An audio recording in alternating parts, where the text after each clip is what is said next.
I think if an idea is really good and really worth making, it will keep coming back to you and it won't go away until you've made it. My name's Nina Mae Fowler and I'm an artist. I am a drawer. I make my work with charcoal, pencil, and I also make sculpture. And it took me quite a long time to be able to describe myself as an artist with confidence, because I always somehow felt like it wasn't a proper job. I grew up in London and had access to all the galleries and museums, but the National Portrait Gallery was always my favourite. I started to get that feeling that this is what I would like to do, and these are the walls that I would like to hang on. And I would leave the museum sort of desperate to go and get on with some drawing.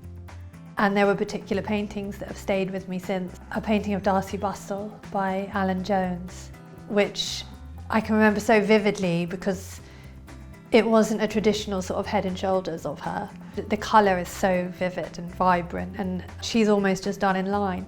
And I thought, okay, so you can make a portrait of someone, but it doesn't have to be in a traditional way. I get through hundreds of these charcoal sticks if I'm working on really big things.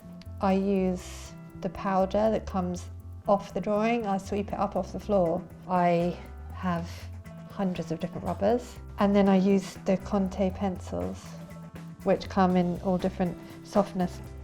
I used to just gather photos that I found interesting and ideas I'd jot down, and quotes.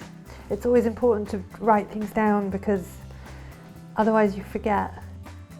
I almost feel inspired. Looking back through the work that I was making when I was so much younger, I realised that I am still investigating the same themes. Light and dark, cinematic portraiture, the feelings that we get from watching film.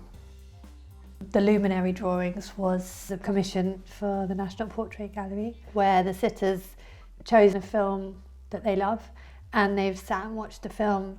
By telling them that their film choice would remain between the two of us, I think it created a trust between us, and they weren't under any pressure to choose any particular film that they thought they should choose. Because they were film directors, I really felt a pressure of directing them. So I created this little portable cinema, which was basically a director's chair, which I thought they'd all be comfortable in, a screen that pulled up, and a projector, using the film and the screen to light them. And their response to the light was so immediate that it worked really well. This idea that I had was to capture them watching a film of great importance to them, because I felt that even if I only had half an hour with them, they would get lost in that film, and they would lose a sense of self-consciousness, which often comes when you're being photographed. I've taken lots and lots and lots of photos, hundreds of photos of them throughout the duration of the film, and also I had a sketchbook because I drew a little bit as well, just to get a feel for their faces from life. It meant that I could really see parts of their personality that I don't think would have been revealed had it been a sort of straightforward photo shoot. And then I come away with a huge amount of material, which I then edit. Sometimes it's a collage, so it'll be the glint in the eye from one photo, the position of the hand in another photo. People often ask, why make a drawing that looks like a photograph? Why not just take a photograph? And my answer is always that the drawing is so far from the photograph. And when Sally Potter saw her drawing for the first time, she said she saw more of herself in the drawing than she had ever seen of herself in a photograph.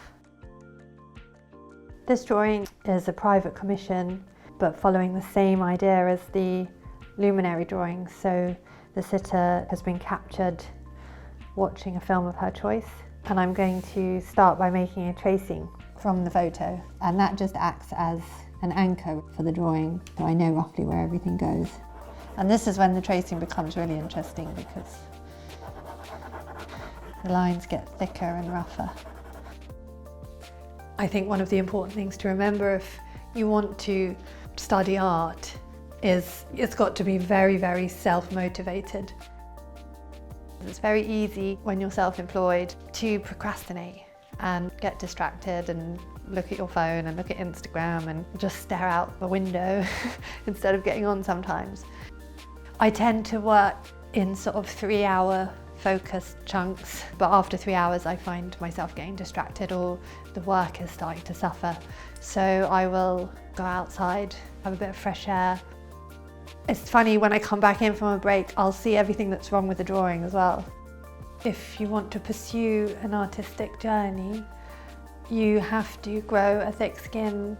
And I think along the way you're going to experience times when you feel like what you're pushing out there is not good enough.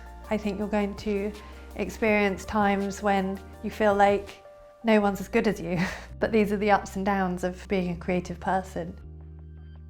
I absolutely love what I do. I love drawing, and that won't ever change.